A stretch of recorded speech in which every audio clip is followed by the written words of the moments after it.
So we're currently recruiting global innovators for our 2023 fellowship program.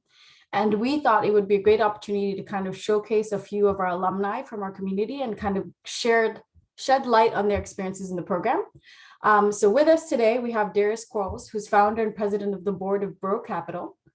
We have Daniela Ancira, who's founder and CEO of Lacana. And we have Michelle Arvalo Carpenter, who's co-founder and CEO of Impacto. Thank you all for being here today. Yay! Hey everyone, so great to meet you. Yes, I love it. Great, okay. So as they're speaking today, we'd love for people to ask questions. So please do use the Q&A box that you see at the bottom of your chat. We are broadcasting this on Facebook Live right now. So if there's anyone who you know couldn't register, let them know it's going to be on Facebook. It's going to be accessible. Yeah, and just to let you know, our fellowship closes on June 30th. I'll put out reminders again, June 30th. So if you're interested in applying, know anyone who likes to apply, go ahead and let them know about it. But before all of that, before I start self-promoting, let's get started with kind of knowing who our panelists are. So please take a moment to tell us a bit about yourself and the work that you do. And I'd love to start with Michelle. Sure, what an honor. So my name is Michelle. I am based in Ecuador, and I am the co-founder of Impacto. And Impacto it's a bit of a strange social enterprise. We are a B Corp, we're a for-profit, and one of our key drivers has been to find a business model behind supporting social entrepreneurs. So our mission has been to support social entrepreneurs in making their wildest dreams come true. And in that sense, we have structured like a four-arm company. We have a network of co-working spaces which allow for people to have a physical community where they can meet and they can collaborate. We have a business unit around social business acceleration. So it's kind of like a school for social enterprises. We also have a consulting business so that we offer social innovation to corporates or UN agencies or large nonprofits. And then finally, an impact investment fund, which is something that we just recently launched. And I guess a bit of news as well. I don't know if I know Carrie knows, but I don't know if I had mentioned to Sandra. I actually just transitioned out, so I did the full circle of being a founder and also letting my company, my project transcend me. So it's a bit of an interesting time as well. I think that it's very much related to well-being, and I'm happy to have a longer conversation about it. But I'm really excited to share. Michelle, that is so great. Congratulations. That's fantastic to hear about the full cycle of entrepreneurship and kind of how you want to create these enterprises that are long lasting beyond you, right? So that's fantastic. We'd love to hear about it. And we'll definitely talk more about it. Darius, we'd love to hear a little bit about what you do.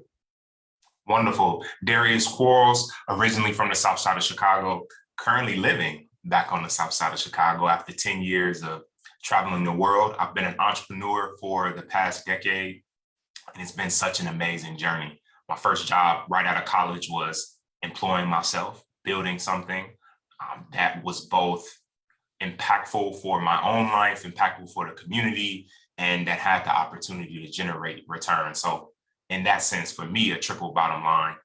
I built a company called $1 Million Scholar, which I also wrote a book similarly titled $1 Million Scholar that went on to become an education bestseller. And the company that I built, $1 Million Scholar, went on to become a firm that helped students gain over $25 million for their higher education through the form of scholarships and grants.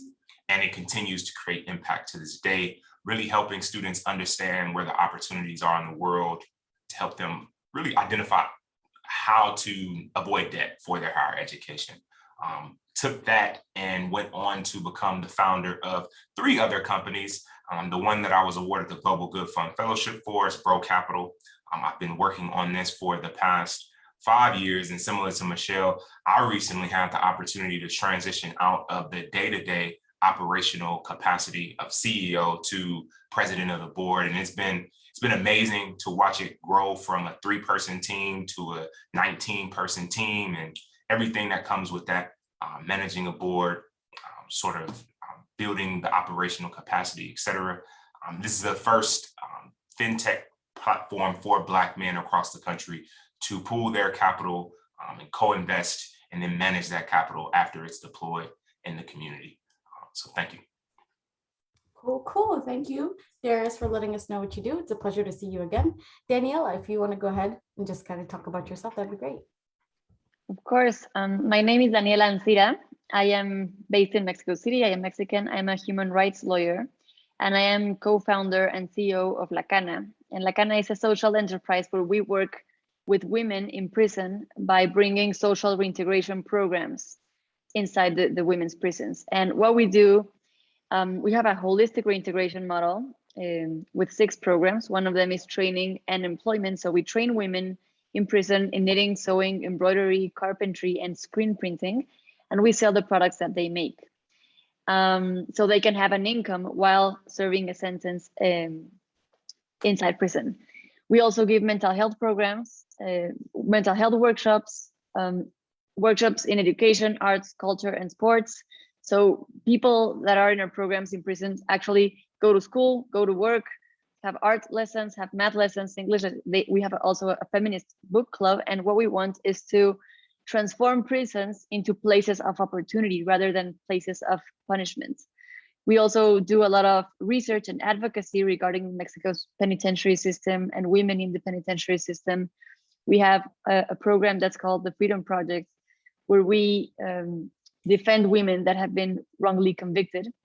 And finally, we have a follow-up after release program, so that when women are released from prison, we help them we channel them to formal employment, rather with us or with another company we have many companies that are our allies that hire them. We also continue with the psychological support and providing education opportunities.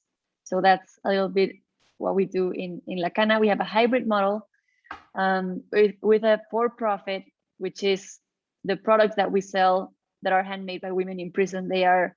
It works like a regular company that sells products and needs to make a profit, and all the other workshops work as a nonprofit. So it's also been a great journey as an entrepreneur. I started 6 years ago and hoping to also transition out of the day-to-day operations soon. So thank you for having me here, and I'm really happy to share my experience with you.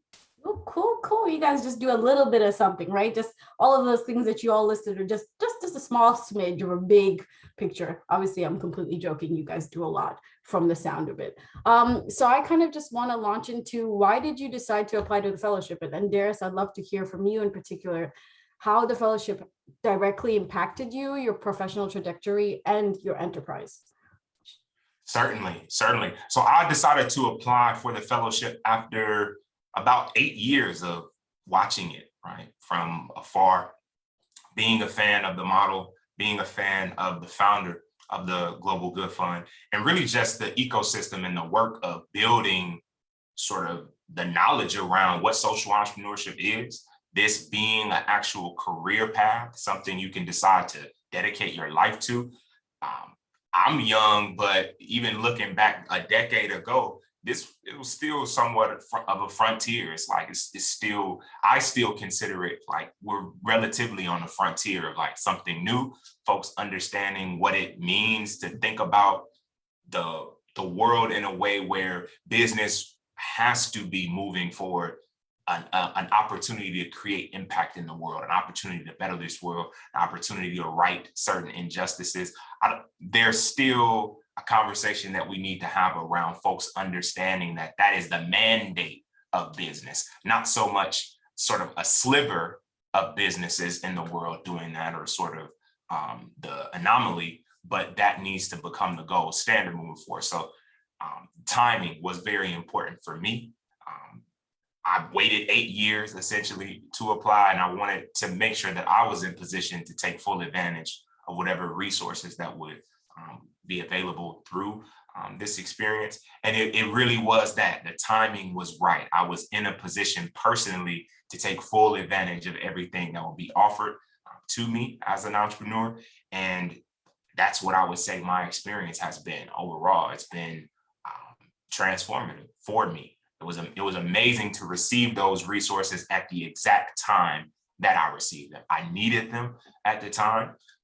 And looking back on my year as a whole, I really can say I see growth more so just in myself. And that has translated to sort of impact in the businesses that I operate. Love it. Love to hear it. I would love to hear from Daniela. Well, one, you can also answer why you decided to apply for the fellowship, but also does, in your opinion, does the Global Good Fund Fellowship Program focus more on cultivating you or your business? And Daniela, I'd love to just hear from you. Sure. Well, actually, I would say both, because at the beginning, you have a personal coach and you do this 360 assessment where your team gets to kind of evaluate your leadership. And obviously it's anonymous and you never see who says what about you, but it's really helpful for at least for me as a leader and as an entrepreneur to know from my team what are my strengths and what they perceive as my strengths and my weaknesses. And because maybe sometimes, or you have a lot of work to do, or you're not around the office that much because you're like everywhere and you don't have time to sit down and ask your team, like, what do you think of me as a leader? What do you think are my strengths or my weaknesses or whatever? So based on that assessment, you work with a personal coach and you develop a personal leadership development plan to work on those weaknesses and on those strengths. So that first part of the fellowship for me was,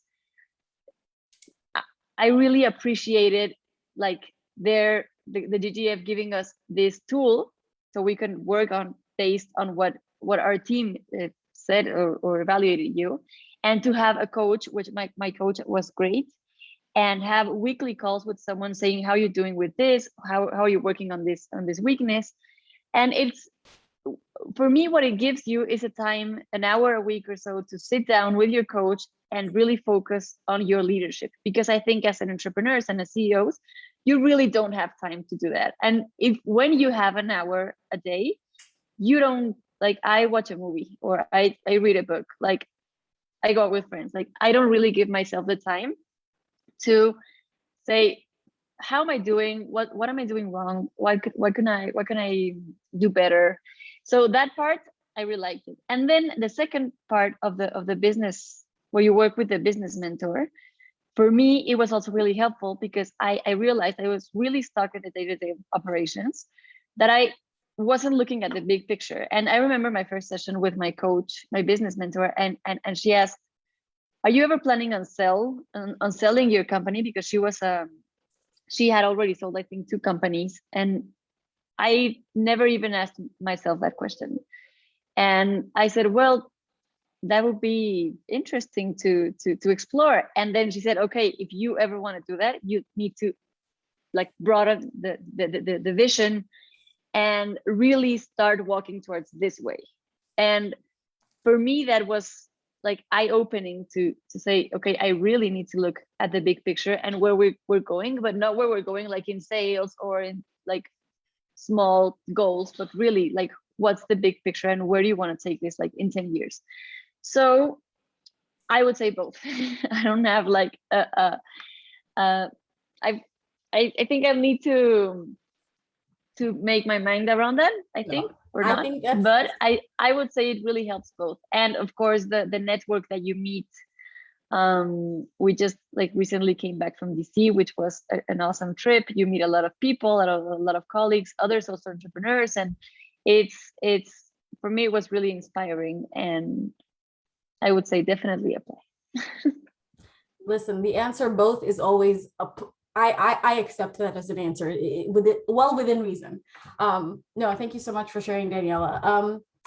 So I'd love to kind of just, talk about a bit more about the fellowship. As you all know, the fellowship is highly competitive. And I kind of just want to ask, Michelle, in particular for you are part of the fellowship in 2019, but why do you believe you were selected and what common traits do you see among your fellow entrepreneurs? And then I'd love for Darius and Daniela to also answer, since you guys are part of the same class, but I'd love to start with Michelle and tell us why you believe you were selected for the fellowship. Even though I know it was 2019, which seems forever ago, I'd love to just kind of hear about that experience.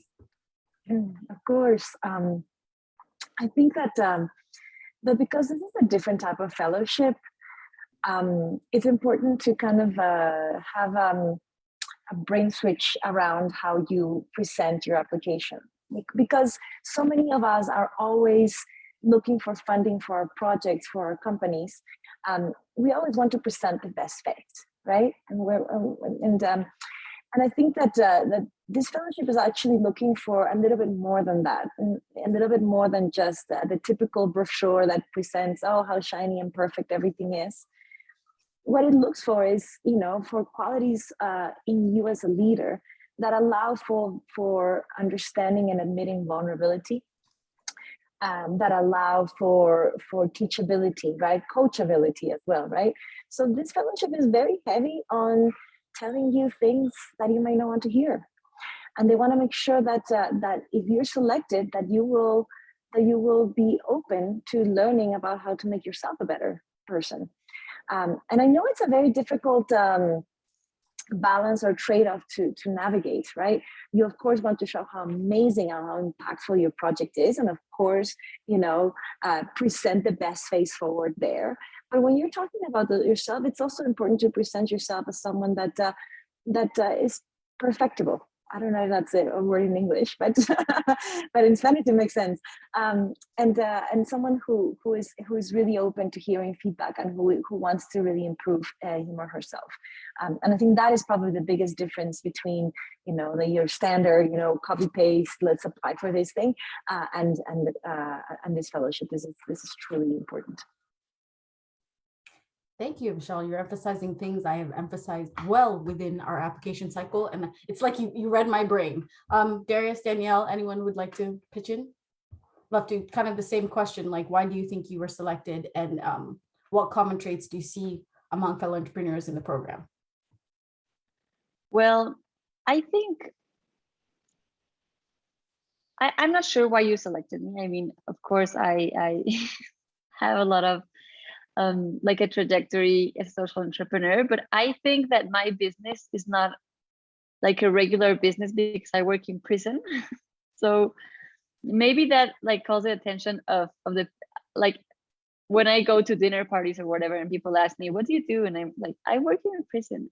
I stop the conversation on the table, and everybody wants to know about how come you work in a prison, because no one wants to work there. And I think that maybe that's what got your attention. I think also as a woman working in prisons with people that have committed crimes is also not that usual.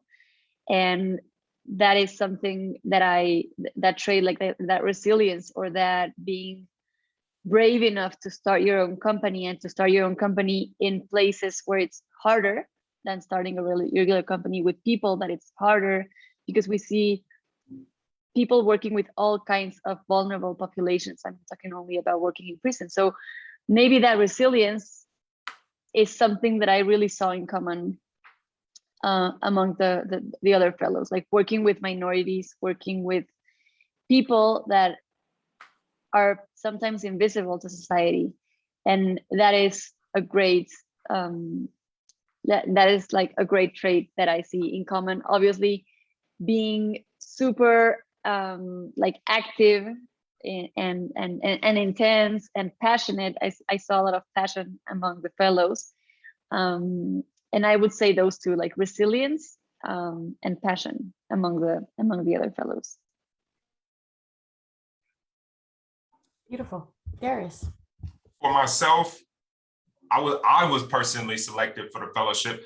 I'm an amazing human being. So I think, Global Good Fund Fellowship is looking for amazing human beings. What to be serious and like translate that into real terms, like what does that mean? Because that can be very ethereal. I think one of the common threads that I found in the in-person experience with my fellows was like, it's a certain spiritual element that I think many of us take in this work, to where we really feel dedicated personally to trying to make this world a better place than we were born into.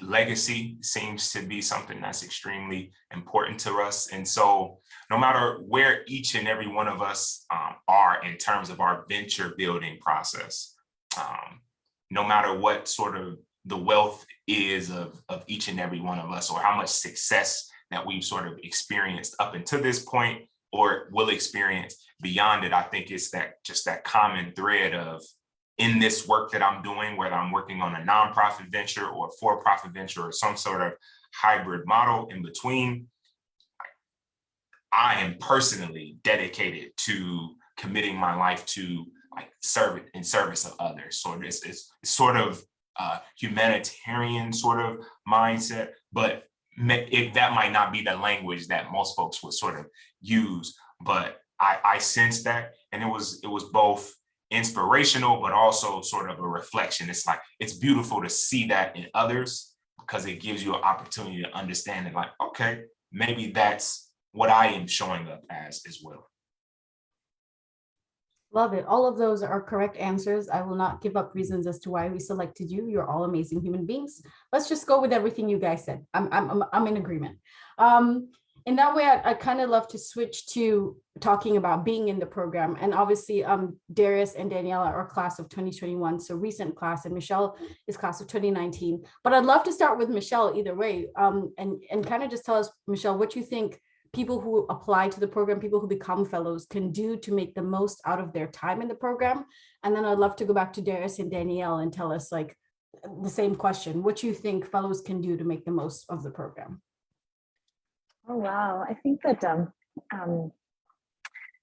I would say something I would have loved to know before I embarked on the program was that that it should be in your horizon that you should invest time in being part of a bigger community. And it, I guess if when you're not, as soon as you get selected, it's a good moment to sit down with your executive team or your management team and just say, hey, I got selected into this. This is important for the long term of our organization. I gotta save an hour a week to really do this, or 2 hours a week, or just something's gotta give. Like you have to be strategic. And strategies most often about what is it that you say no to. So just think very carefully about what is it that you're going to say no to, so that you can really invest your time to make the best out of that time, right?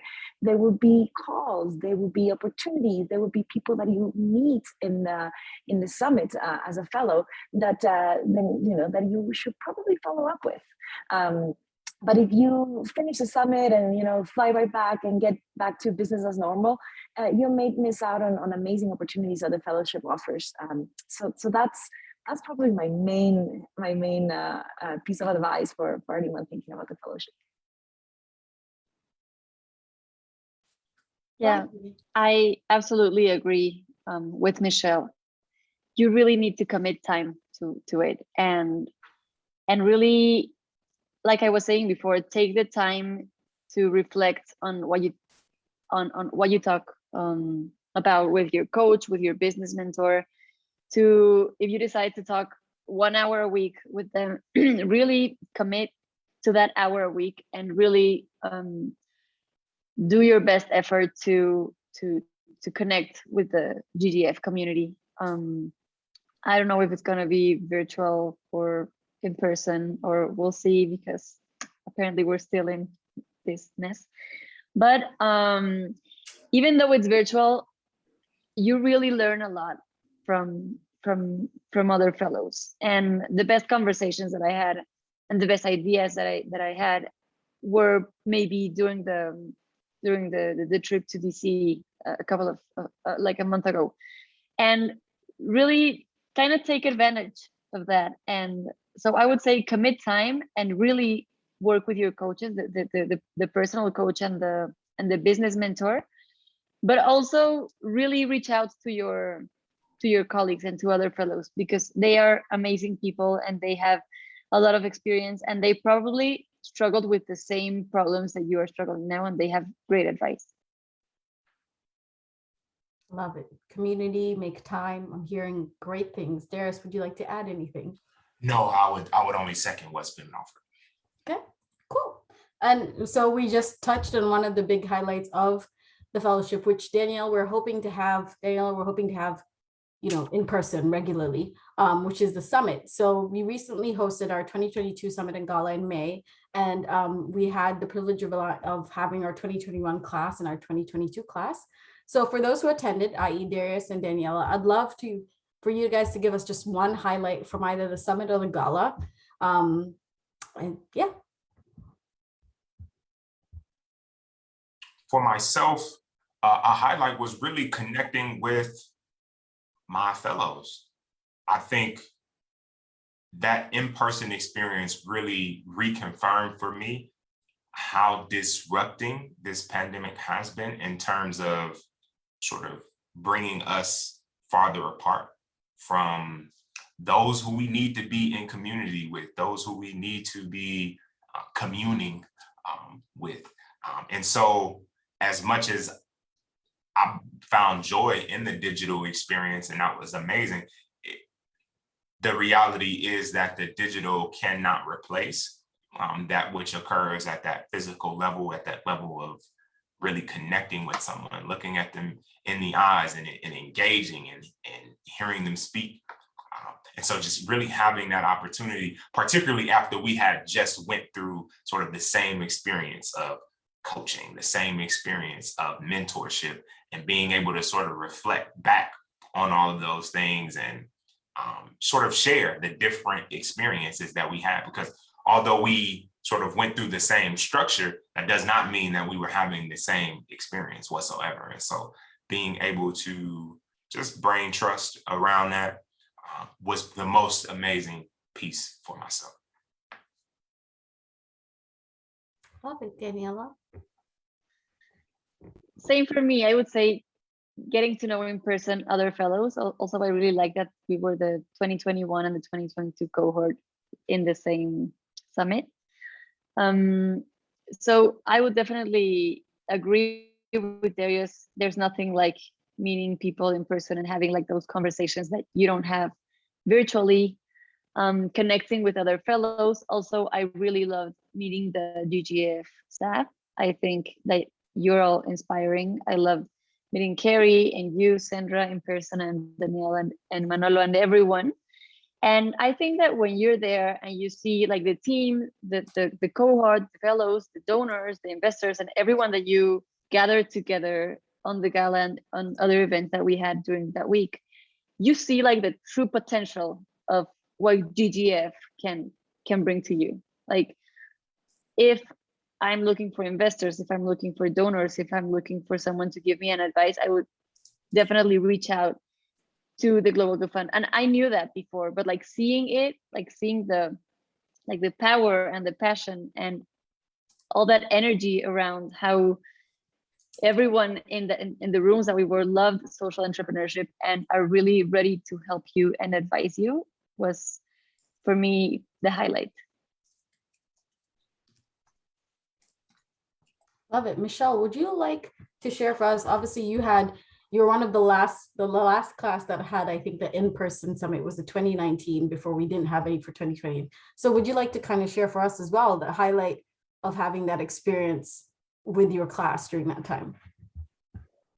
Very similar, and I think that this is a testament to how well run the fellowship is, because in an ideal world, the fellowship only keeps getting better, but at least it keeps the essence very clear, and I think that's what both Daniela and Darius described is very much what I felt.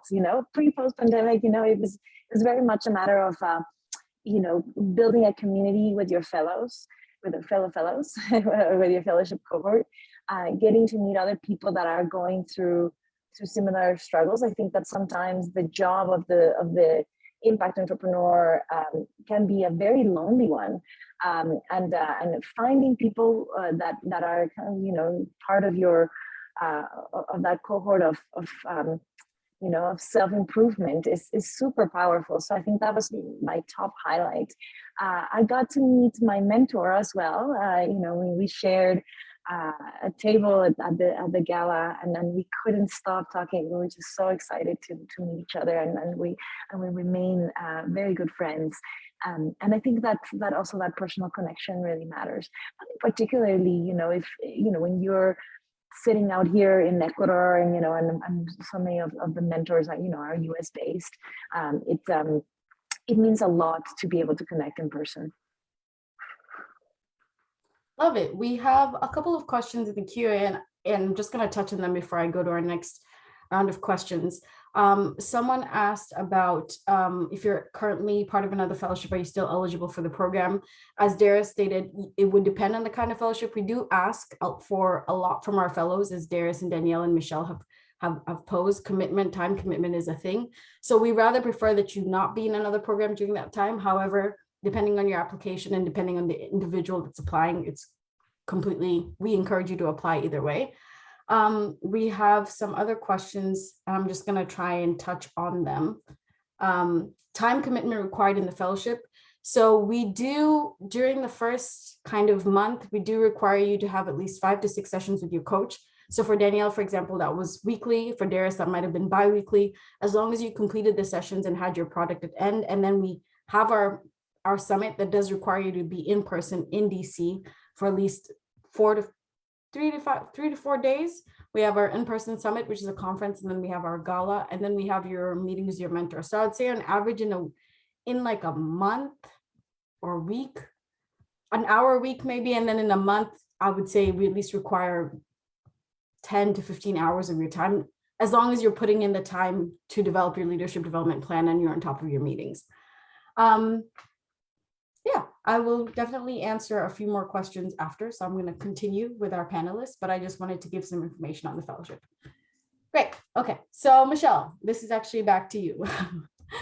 So you were part of the fellowship in 2019. So you've been part of the alumni community for a while now. What do you believe, or what have you felt are the benefits of being part of the Global Good Fund community? And then for Danielle and Darius, you guys just joined the alumni community, kind of technically. What are you looking forward to in being part of the alumni community? Good question. I think that the alumni community is a strong one. I love the newsletters. I think that Sandra's really good about sending these newsletters and and getting all the information. I think I think for whatever reason I dropped off for a couple months, and I just missed those emails, until I got back on, because they don't only share news about other alumni, but also really good opportunities that the fellowship is constantly negotiating on behalf of all the fellows. So it's almost like you continue to have different possibilities and doors being open just because you're having part of the fellowship. There have been a couple of really interesting and important touch points. There was I don't know if it called it an all hands or a town hall with Carrie at some point, and she was telling us about the fund the investment fund that was being launched, and that was incredible because it was just a way to reconnect and just say, wow. It's not just us who are expected to be in constant movement and development. The Global Good Fund is also in constant movement and development and innovation. So that was great, a really good touch point to remind ourselves that that everything is in constant movement. And I think that this was not part of the question, but I think that it's something that I appreciated dearly, because my fellowship year was basically between 2018 and I was a bit extended, because almost like a few months after the fellowship, I realized I was pregnant, and I had a very, very risky pregnancy, because it would have been risky if it was one baby, but I was pregnant with twins. So everyone was just very concerned about how much I can handle, how much time I had to take off. I was basically on bed rest for 6 months, and the fellowship was so gracious. I just said, listen, like, this is too much for me right now. Like, could we somehow be flexible and extend it? And everyone in the Global Good Fund Fellowship was very flexible and understood that this, like, if not now, then when can we be there for women who are going through maternity that are also holding up all these other balls up in the air. And I think that was very meaningful to me, and I think that that shows that there's also this human touch in the back, that it's not an automaton. I know that they ask a lot from us, but but when we ask back, that there was always a lending ear for for that support. So I wanted to also add that, because that means a lot for me, and I know that it will, that you're probably always doing some special things for other fellows all the time. So I know that it probably means a lot to them too. Thank you for sharing, Michelle. That's actually really beautiful. And I did not know, but I'm a couple years ago, but congrats on the twins. Like that's really great. Thank you. Yeah, they're big and healthy, and it was a happy ending for that story. That's all that matters at the end of the day. That's beautiful. Darius and Daniela, would you guys like to share kind of what you're looking forward to as you've embarked into being part of the alumni community? Look forward to giving back and just sort of being in a position to pay it forward. Being here today is sort of not required of me, but I'm just my opportunity to really show that I valued the experience that I had, and I want to see this experience for more entrepreneurs out there, in specifically certain elements of the fellowship, where I really feel like if we lived in a world where this could be a universal experience, all entrepreneurs under the age of 40 would have this type of experience as a resource to them. I would want to see that, and I know that the Global Good Fund is committed to continuing to expand and make these types of resources available to more entrepreneurs. So I'm truly in support of that, number one, and want to be a part of that. And then number two, really viewing this as a lifelong experience, right? It's like I'm officially an alum forever. This is this doesn't sort of change. So this will forever be on my resume. And what the way I look at that is sort of how could this be in support of the other social impact work that I'm going to do in my life for the rest of my life. Love it. Once you're part of the family, we don't kick you out. You're here forever. That's it. No questions asked. Daniela. I know it looks like I'm copying Darius on his answers, but I I agree with him when he says, well, paying it forward, it's definitely something that I look to do more, and because we have had so many opportunities given to us, and so a lot of support from you. So whatever I can do to give it back, I'm more than in. And I would say keep connecting with other fellows, with other allies, with other stakeholders from the Global Good Fund, and also like making partnerships. I know that it's a huge community of social entrepreneurs, and being active in the community and having conversations with other colleagues, I'm sure that we will be able to grow more and maybe replicate your program or your model in other country, or maybe learn from a similar model, and so you can do it back in your country. And I also love, someone said something about the newsletters. I love it. I love them. I think it's a way to, like, when you're in a million things and your week is going like crazy, then you see an email from the Global Good Fund and say, okay, they're still here for me. So yeah, just keep connected, and also being part of the family for forever. I love it. I love it. You guys are newsletters. I hope like our team heard that, because we really love putting those together. So it's actually quite great. I'm going to now answer some of the questions that we've been asked, in particular to the age limit of 40. And this is a question we get asked a lot. We don't have any bias against applicants that are over the age of 40. We just believe, depending on how strong your application is, depending on how strong of a case you make, we encourage everyone to apply. The reason that we have under 40s, we are looking for applicants who are at the stage of either their business is in the state of scaling up, or they're looking to grow a bit more, or they're a bit more coachable. But we have one of our fellows actually from the 2021 class was over the age of 40. So we 100% are not biased. It's just one of our suggestions. I would say it's more a suggestion rather than a requirement. Someone asked if someone can apply after applying last year and they've been unsuccessful. We've had applicants that have applied 4 times and gotten in. Actually, one of our 2022 fellows from this year's class applied 4 times and finally got in this year. 100% pushing to keep applying for application. or just keep applying for the fellowship. We encourage it fully. We have another question, and this is actually for you guys. Someone's asking for you to give us a little more about the challenges that you've encountered on the journey while making your dreams come true. So that's not for me to answer. If anyone would like to take a stab at it, please go ahead. I'll go challenge after challenge after challenge. I think it's sort of I guess that's the like name of the game of being a dreamer in this world that we're living in. It's like, as soon as you start dreaming, the world starts creating pathways to like try to crush you, you know? So, and it to that extent, some might even make the conclusion that it might be easier to just stop dreaming so much. I don't believe that. I'm a firm believer in that is sort of the nature of, you know, pursuing things that are worth pursuing, is that those are the things that you're going to find, to an extent, sometimes the greatest challenges in trying to do. Like these things that we are all trying to achieve in terms of making the world a better place. There are a lot of people who benefit off that not happening, right? And so those sort of forces, you know, we might call them the forces of evil.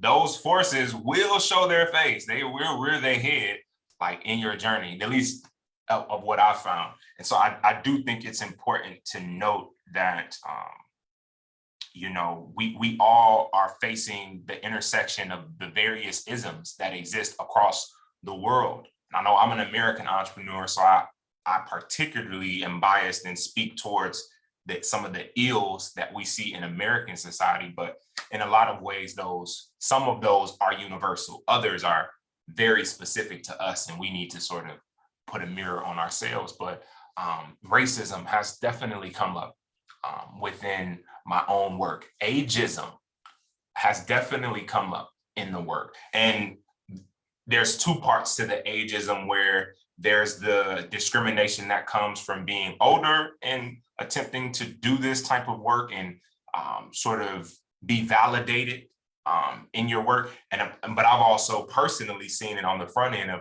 coming in, being young and being underestimated, being overlooked because you're young, and being undervalued because young is viewed as like inexperienced or lacking in some way. So I've experienced that. And I know that I've been in sort of cooperation with entrepreneurs who are experienced various other isms. So I did want to take a moment to just make sure that was thrown out there, because as much as I think the work we're doing in a lot of ways, like cakes and roses, sort of the pathway and the journey to doing that work is tough. And it's not absent of those things that the world at large is experiencing. Love it. In that line, I want to ask one or two more questions before we kind of wrap up. So for you all, what sets Global Good Fund apart from other programs? As I'm sure social entrepreneurs, there are lots of amazing programs out there, Global Good Fund being one among many, but for you, what sets it apart from any other? I mean, in other, Go ahead. Sorry, do you want to go? No, you go. I've been a part of other programs, social entrepreneurships, and I would definitely say that what sets the Global Good Fund apart is that it has like these two parts. One that's focused on your personal leadership and one that's focused on your business. But still, I think that the business mentor, at least for me, it's still focused on your leadership. Like it's focused on you. And I've been in others which are also great, but it's focused more on your business. Like you work on your finance and your marketing and your sales strategy, which is great, of course. But this is like you. What are you good at? What are your areas of opportunity? What are you feeling? How can we help you be the best leader that you can be? And I think that's what sets it apart. And I think that's why I liked it so much. Love it. Michelle, if you'd like to answer. I would just echo that. I think that for me, I think that the biggest like difference was just like that change of switch, you know, because up until up until the fellowship, I was always just so used to being kind of like, the fundraiser for the cause, the fundraiser for the project. And, and I was like, oh yeah, great, we got this grant. Let's keep investing in this, or like supporting our staff this other way, or, finding different ways of increasing the cause. But my thinking was always just like, of course it's never for me. Let's find a way to make this funds go to, directly to the company. But when I was asked to make a budget where it required investments in myself, I was truly taken aback, because I had no clue of what to do.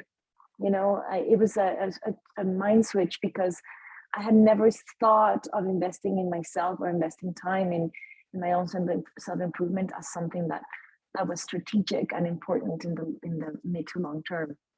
And I think it was pivotal in the way we manage things, in-house. So that's the only thing I wanted to add as well.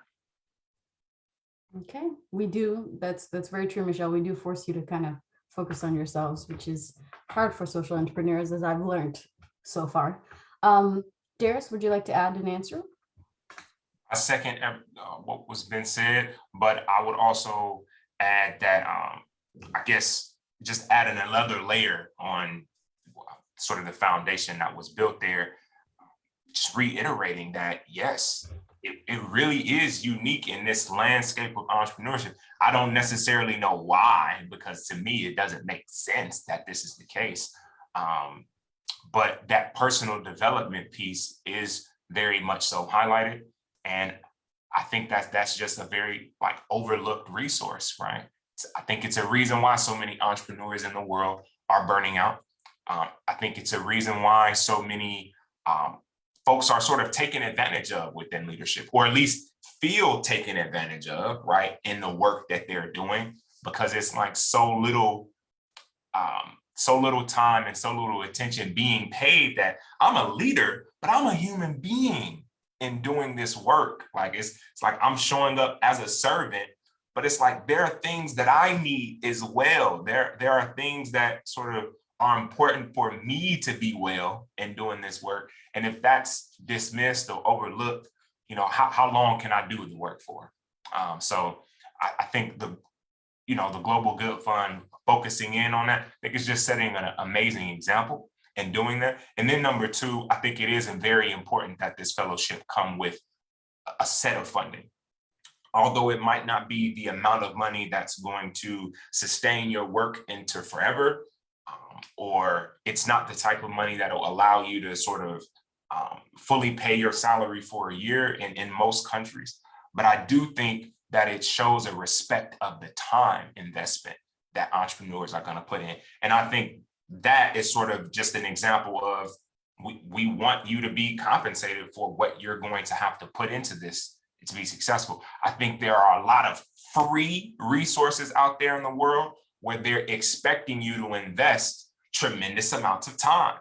And it really gets me angry and upset to see how many programs are structured in that way. If it's free, my view is that it should be an optional. It should be at your own discretion whether or not you're going to put in that much time. It shouldn't be free and we expect you to give 60 hours per year. It's like, that's ridiculous, right? And so I just, I think it's important that be said as well, that there is a monetary element to securing this fellowship. And I don't think we should shy away from that, or that's in some way it should be a bad thing. It's like, yes, pay us, pay entrepreneurs for their time, right? Don't just say you're getting compensated with mentorship and guidance. It's like, that's great, but that can't pay my bills. Right. So I think it's important for that to be noted and put out there. Thank you. Thank you so much, Darius. I just kind of want to obviously clarify on that piece fully and kind of explain. So as part of our fellowship, for those who do not know, our fellowship obviously provides coaching and mentorship for our entrepreneurs, as well as a $10,000 stipend that's focused on leadership development. And as Michelle stated, it's quite a unique amount of money because we're not asking you to use it on the business. We're asking it for you to use it on yourself. And it's in line with what you've worked with your coach with the 360 assessment. We had one more question from someone in the Q&A, and then I'm actually going to start to wrap us up. And they asked, in addition to your work with coaches and mentors, they're curious if fellows are in regular contact with each other throughout the year, and if so, how? As program manager, I'll just speak towards this. I do my best to kind of bring everyone together when I can, in WhatsApp chats, in different meetings, but then also I think fellows, if you want to speak towards kind of how you try and connect with each other. The summit is a huge portion of our connection where we get to meet in person, and we really take 2 to 3 days to be intentional with each other. But throughout the year, we put in touch points on the programmatic side. Anyone else would like to hop in and talk about how they stay connected? Feel free. Sure. I would say the summit is definitely a place, I guess, where you connect more because it's in person and you have everyone there, and there are a lot of events for you that are designed, I think, for you to connect with others. But we also have this WhatsApp chat where we stay connected, share different news. I really enjoy when someone tells us like an update about their work. That's a really good way to stay connected. But again, it depends a lot on you and how you want to stay connected and how much do you want to stay connected. So this fellowship definitely requires time, but it also requires much of your like initiative to keep connecting with other fellows. And of course, the staff does puts a lot of effort in us being connected, like today, for example. Cool. At this point in time, I'll just kind of give any clarifications that I've seen with questions to do with the fellowship. Someone asked in particular what people spend $10,000 on, or their leadership development funds. Those can be entirely leading towards, like, if you have not had a chance to do public speaking classes and you'd like to improve your speaking. If you have started your business, you've been running it for 2 to 3 years, but you've never taken a financial class, that's also a resource. If you are looking to invest in yourself in a way in which perhaps you are burnt out, you've reached an endpoint, we do also encourage you to look for resources that can help that. One of the things with the kind of entrepreneurs that we look for entrepreneurs who are obviously global. Our fellowship is open to everyone across the world, no matter where you are. It is running till the end of this month, our first phase, June 30th. The application link can be found on our website. We also look for entrepreneurs whose businesses have been running for at least 2 to 3 years. And for those who are looking ready to scale, in particular, we focus on our 5 sectors, which are economic mobility, health, environment, financial inclusion. And there's one more I always forget. I love when it's like not in my head. Education, health, economic mobility, environment. There's one more I've completely forgotten, which is not fintech. I did say fintech. Anyway, we focus on 5 sectors in particular. We encourage everyone to apply. Like I said, the age limit is really something that's just a suggestion. We just tend to think that those under the age of 40, education, thank you. Those under the age of 40 have not been given as many opportunities for mentorship and coaching, which is why we do focus on that demographic under the age of 40, but we do also encourage everyone to apply. At this point in time, I want to say, if our fellows have any last comments, if not, I'm going to say thank you so much, but I'll open the floor. Any last juicy words of wisdom? Only thank you. So go ahead, Michelle. Yeah, I just wanted to thank you and and really encourage you to apply. I mean, I also think I applied twice before I got selected, and I think that I also just definitely don't get discouraged if you don't get to an interview or past the interview stage. I think that this is one of those fellowships that is really transcendental for people's development, and I do think that there's a certain air to being or there's a certain matter of chance that is involved, and that this fellowship will present to you when it's the right time for you as well. So definitely do take it as something that you do every year in the calendar year. It's like, oh, it's time for me to apply and review how much I've changed, this year in the fellowship, because the application process in itself is it has its effects, and it's really fun to see how much you've changed from one year to the next. So definitely apply it. Like the exercise in itself is worth it. Love it. We could totally put Michelle in our recruitment folder.